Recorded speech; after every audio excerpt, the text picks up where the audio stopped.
राष्ट्रीय स्वयंसेवक संघ के विचारक एवं वरिष्ठ नेता श्री सुरेश सोनी द्वारा लिखित पुस्तक भारत में विज्ञान की उज्ज्वल परंपरा में भारत की समृद्ध विज्ञान एवं प्रौद्योगिकी का वर्णन किया गया है। भारत प्राचीन काल से ही धर्म एवं आध्यात्म के क्षेत्र के साथ साथ ही विज्ञान एवं तकनीकी के क्षेत्र में भी अग्रणीय था। हमारे पूर्वजों ने विज्ञान के साथ आध्यात्म का भी समन्वय किया। इस पुस्तक में भारत में विज्ञान के क्षेत्र में किए गए कार्यों का वर्णन है।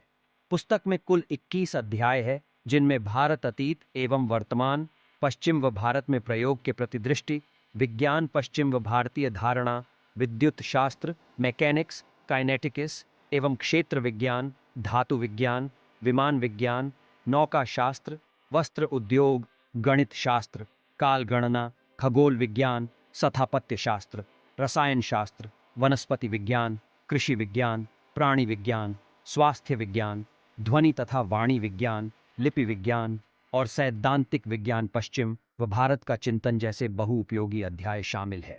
इस पुस्तक में 1150 ईस्वी में संपादित ग्रंथ सम्रांगण सूत्रधार के बारे में बताया गया है। सम्रांगण सूत्रधार में सभी विकसित यंत्र शास्त्रों के बारे में उल्लेख किया गया है। यंत्रों के मुख्य साधनों का वर्णन भी इस ग्रंथ में विस्तार से मिलता है।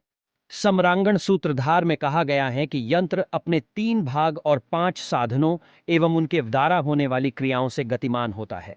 इस प्रकार समझा जा सकता है कि भारत में प्राचीन काल में भी विज्ञान कितना विकसित था। महर्षि भारद्वाज द्वारा लिखित विमान शास्त्र में यंत्रों का उल्लेख है। इसी तरह चालुक्य वंश एवं राजा भोज के कालखंड में विज्ञान के उन्नत होने की जानकारी भी मिलती है। भारत में विज्ञान के प्रति प्राचीन काल से अनुसंधान की विकसित प्रणाली रही है। इसका सर्वश्रेष्ठ उदाहरण दिल्ली में कुतुब मीनार परिसर में खड़ा लौह स्तंभ है। 1600 से अधिक वर्षों के बाद भी वह ऐसे ही खड़ा है। इस लौह स्तंभ में एक भी जोड़ दिखाई नहीं देता।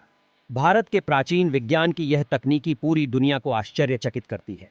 पुस्तक में लिखा गया है कि पारे का प्रयोग भारत में हजारों वर्ष पूर्व से दवाइयों में किया जाता था।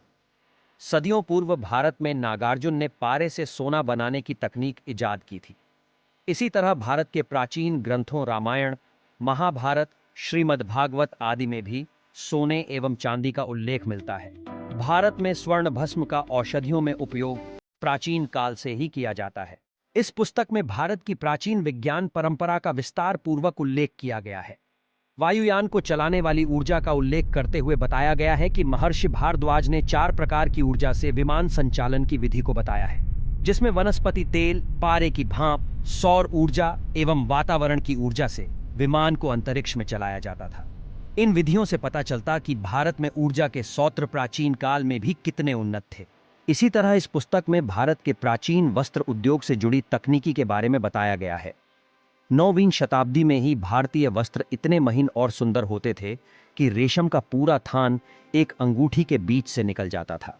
इस पुस्तक में भारतीय काल गणना के बारे में लिखा गया है, जिसमें बताया गया है कि भारतीय काल गणना खगोल पिंडों की गति के सूक्ष्म निरीक्षण के आधार पर प्रतिपल प्रतिदिन होने वाले परिवर्तनों, उसकी गति के आधार पर यानी ठोस वैज्ञानिक सच्चाइयों के आधार पर निर्धारित हुई, जिसके बारे में महामुनि शुकदेव ने अपने ग्रंथ में विस्तार पूर्वक लिखा है। वास्तव में यह अमूल्य पुस्तक ज्ञान, चिंतन एवं वैदिक वैज्ञानिक आधारों का एक मूर्त रूप है।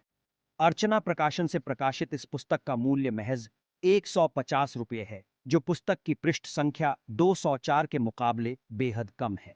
भारत में वैदिक काल के समृद्ध विज्ञान के अध्ययन के लिए आप एक बार यह पुस्तक जरूर पढ़ें। धन्यवाद।